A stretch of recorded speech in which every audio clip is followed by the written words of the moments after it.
Hi, I'd like to thank you, the organizer, for letting me present my recent work. Especially, this is quite different from what we have seen today. So this is a much more, let's say, mechanistic and detailed analysis of one particular pathway that basically induces apoptosis in cells. So the apoptotic pathway is a natural mechanism that can be triggered by immune cells. It's also been found that some tumors were actually more sensitive to death ligands than normal cells, so it kind of was a hope for developing new therapeutics for cancers. But the problem is also there are some agonists, usually monoclonal antibodies, that have been developed. The efficiency is lower than expected. So this is a little bit what we're going to study here. So the pathway is basically that we're going to study can be induced by trail. So this will bind the death receptors. When the complex is formed, there will be pro-caspase-8 that are going to be recruited to the receptors, and then those two pro-caspase-8 will actually be self-cleaving and form the active form of caspase-8. There are inhibitors that are known also to be oncogenes. So the flip is a shorter form of caspase-8 that will basically block the receptors, sit at the membrane, and prevent the dimerization of caspase-8. And then this active form of caspase-8 will truncate the BID signaling molecule that will then go to the mitochondria to form the pore. And when the pore is formed, then actually cell commit to apoptosis, and it's a non-reversible process. You will recognize here BCL2, another known oncogene that basically prevents the formation of the pore. And I've omitted a lot of other players in the pathway. I just focus here on what we're going to discuss in this talk. So we have in the lab studied this pathway for a few years, and one of the recent results, which was quite interesting and basically motivated this work, is the fact that if you take a population of cells, in this case HeLa cells, and you treat them with trail, with high doses of trail, there will be always some survival population. And those survivors actually can be maintained in a trail insensitive state by keeping trail in the media, and those one will basically not die over at least a few days. On the other hand, if you remove trail, actually, you're going to repopulate this diverse population that will be again sensitive to trail with more or less the same fraction of cells that are going to die upon trail treatment. So basically, we have a system where it can be considered homogeneous in terms of the genetic background, but there's a strong heterogeneity in the fate. And in order to study that, what we did is actually focusing on this first aspect here of the formation of the disk. We had a FRET probe that is cleaved by caspase-8, such basically we have a direct measure of the output of the disk. And we're going to do live imaging. We're going to do that via microscopy so that we can follow cells over 10 to 12 hours and obtain, in that case, up to 1,000 cells per condition in each well. So this is rather high throughput in terms of microscopy. Also, it's not like tens of thousands of cells, but we can still learn something in terms of the dynamics and what differentiates cells that die and won't die. So this is a typical result. In that case, we had a rather intermediate dose of trail that induced half of the cell going to die and half going to survive. But when you look at the FRET ratio, which is what we measure in terms of output, you don't see much differences between the cells that die and not. Especially the levels are not distinguishable between the two populations. Now, if we look at the derivative of FRET, basically what we see here is that the cells that die are going to reach a higher level of FRET ratio derivative than the one that survive. And indeed, we see here that the one that survive reach a certain activity and then decrease. And this is some kind of normal process where the pathway somehow resets, or actually the activity is dropping.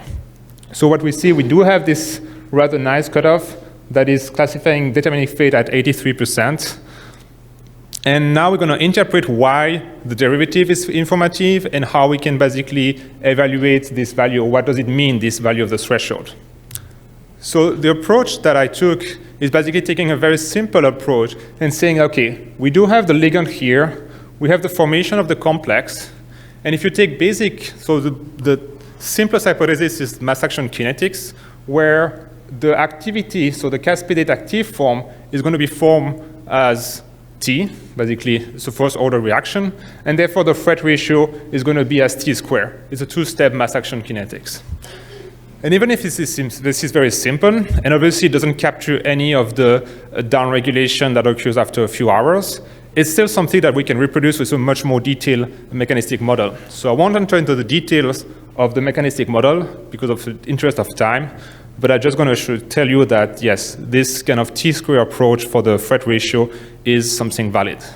So what we did, fitted the rate here up to the point where you have the maximal activity. So we have this equation for the threat ratio. The derivative is just simply this equation. So therefore, we obtain a 3-parameter equation that sets if a cell is going to die. So we have K, which is basically the activation rate of caspase-8. We have tau, which is the time of maximal activity. And if this product here is above the threshold theta, then we expect the cell to die. Theta being defined as this barrier on this axis here. So those two parameters can be done basically in a landscape. So we have this landscape here where we have K as the activity, tau the duration of the activity, and then we plot the cells and we see that this line here, which is the model based on theta, is more or less as predictive actually as the SVM that will be defined in the same space. So it's not totally precise. We don't expect it to be 100% precise because there's still something downstream of the threat reporter that may define the fate. But actually, we do have a nice model with two parameters that we can interpret in terms of the biology. So this is a key point here. We didn't want to take a brute force machine learning approach. We wanted to have a model that has some mechanistic insight and that we can use to understand the system. So the first thing, obviously, that you can do is change the dose. And what you get, something that is somehow expected if you look a little bit at the equation. So the rate K is depending on the dose. If you have a low dose of trail, basically you don't have much activity. So this is basically 0 here on the left. You increase the dose, you reach some activity. If this activity is too low, you don't have much cell death because there is this effect here where you have only an activity of about 3 to 4 hours. Now, if you increase the dose further, then you have a high enough activity such that cells can reach the border in this given time here. And cell is going to die. So this was done with trail. So we wanted to be sure that this approach and this model is not something that is specific to trail, but something that is actually representative of the whole system. So we took another agonist, something that has been used in the clinic, so it's mapachumab, that is acting on one of the receptors. Compared to trail, it forms dimers. And what we see here, we have the same accuracy, we obtain the same model, we have an increase with the dose, yet we don't reach, we manage a saturation to reach 50% of killing, which is much lower than trail. So another thing that has been already published is that you can cluster the antibodies, and clustering should increase the potency of the agonist. And our hypothesis basically want to say, like, if you act on the agonist, you should increase the rate. And that's what basically, as a consequence, will increase the potency of the agonist. And this is what we see here. If you take 10 nanomolar of mapachumab and you cluster it, basically you push all the cells to the right, so you increase the level of K. This increase of K is related with a decrease of the survival fraction. So here we basically had two way of increasing the rate, so the dose of the clustering, and in both cases we push cell to the right, and if we have enough activity, we're going to go across the border, so cell going to die. Now we're wondering how we can move in the other axis, and basically why we have this drop of activity after a few hours. And this is due to the fact that caspase-8 is degraded, and if we use bortezomib, basically we block this degradation. So we expect that by using bortezomib, we can increase tau, which is the other axis. Indeed, with low dose of trail, you see now that you have an activity that keeps increasing up to a point where you reach this threshold. So again, this threshold was set and defined based on the experiment with trail only, and it's still predictive in the experiment with trail plus bortezomib. So this threshold, again, is something that is more universal than just the setup of the experiments. It's something that is set by the cells, and if you can reach it with whatever mean, in that case, a combination of trail and bortezomib, cells are going to die. And indeed, you have this big drop where trail only has almost no effect, whereas bortezomib has 3/4 of the cells dying. As expected, we see here that you have an increase of activity of tau. Cells are going to be pushed to the top of the plot here of the landscape, and most of them are going to reach this threshold and die. So now we have those two things here where we can play with the angle here, so basically the slope of activation, and then tau, which means that a cell can either die because it has more activity or because its activity is sustained over a longer time. And we can plot that. Basically, now we have here the activity. This is for multiple different treatments, and this is the surviving fraction. And we see at multiple doses, so this each point is a different dose, the different sign are the different agonists, we see that things are aligned. So basically, the mean or the activity in a condition is related to the survival fraction. What we learn from this curve is like this. This is a very shallow curve. It means we have a lot of heterogeneity. And in contrast, like bortezomib mitigate a little bit this variability and with something that is sharper. So basically, with bortezomib, if you reach a certain activity, most of cells are going to die. So you basically remove the variability that is downstream of caspase-8, and you only have a bit of variability that is probably due to the expression level of the receptors. So now we have this system, and I'm going to show you briefly a few examples where we can use this approach to understand some mechanism of resistance. And the first one is another agonist, apomab, another monoclonal antibody. And then we're going to discuss two oncogenes, so the FLIP, that is an inhibitor of the disc, and the BCL, the effect of the BCL proteins. So apomab, even at the highest dose, has very little effect. So apomab alone has almost no effect at 25 nanomolar.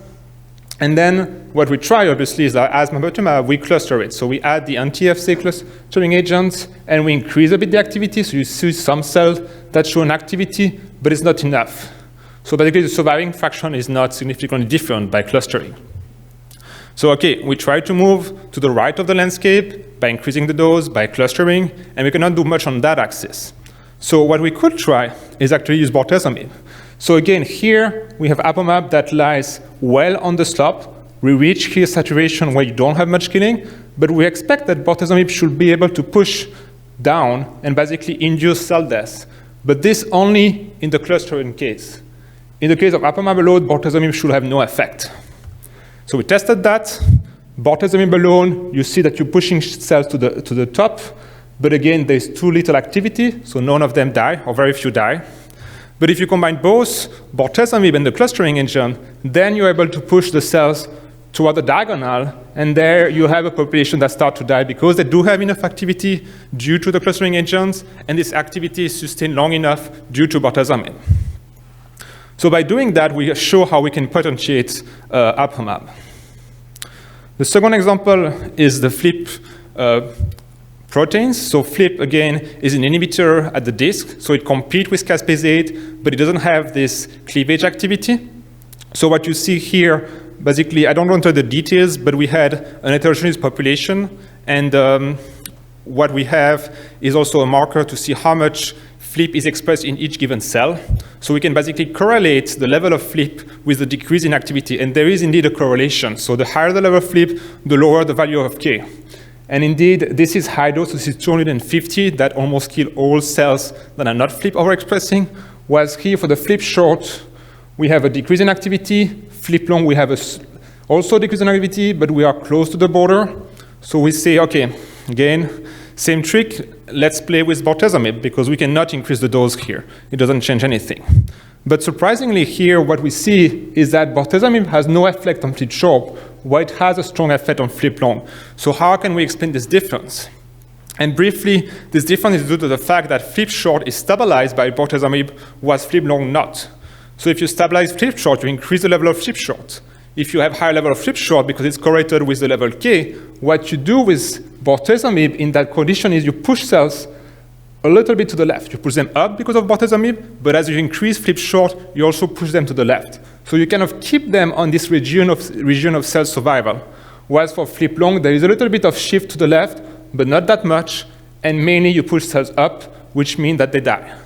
So again, this simple landscape with two parameters allows us to understand the effect of FLIP and the effect of bortezomib. And finally, just to let you know what is or where this threshold comes from. So it's kind of expected that is something downstream of what we observe. And indeed, we did 2 tests. One of them is overexpressing BCL. And in the case of overexpressing BCL, basically you see that most cells survive. Even if you have a strong activation, as BCL pushes the threshold up, the cells are going to survive with an activity that is much higher than that should induce death in the normal cells.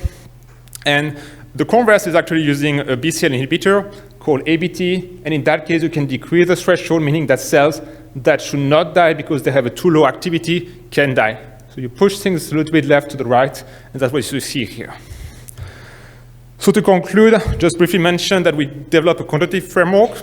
So we use single cell analysis. We have a rather high throughput, so we can do real statistics at the single cell level. And we have shown this landscape is meaningful in terms of biology because we can play on both axes. And we use that to understand the resistance of 2 proteins, FLIP and BCL, as well as the different drugs and co-drugging strategies. So the next step is basically to characterize where this heterogeneity comes from. So we have an indication that is due to the expression level of the different proteins, in particular the receptors and the pro-caspase-8. So this is done by the model. So now we're working also on some experimental follow-up to show that if you change those levels in a heterogeneous population, you can basically reproduce this variability. So I'd like to conclude by thanking Jeremy. So this work has been done in close collaboration with Jeremy Wu. He did most of the experiments here. We also had a few other people in the lab that helped with the tracking of the different constructs, and Peter Sorger for supporting this project. And I also had to thank the funding from the Swiss National Science Foundation. And with that, I will thank you for your attention and take any question.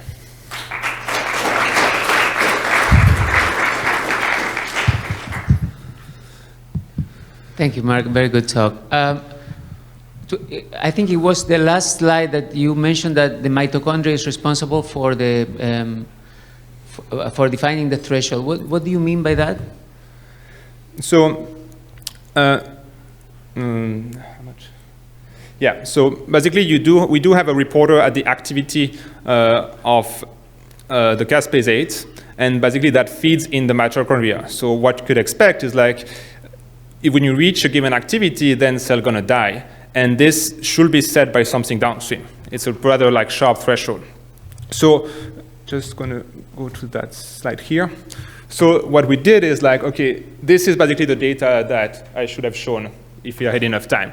So in that case, we do have a high dose of trail in a cell that is overexpressing BCL, and you have an activity that is much higher than the threshold, but the cell don't die. So basically, you don't have any more threshold. So it suggests that this threshold is depending on the BCL level.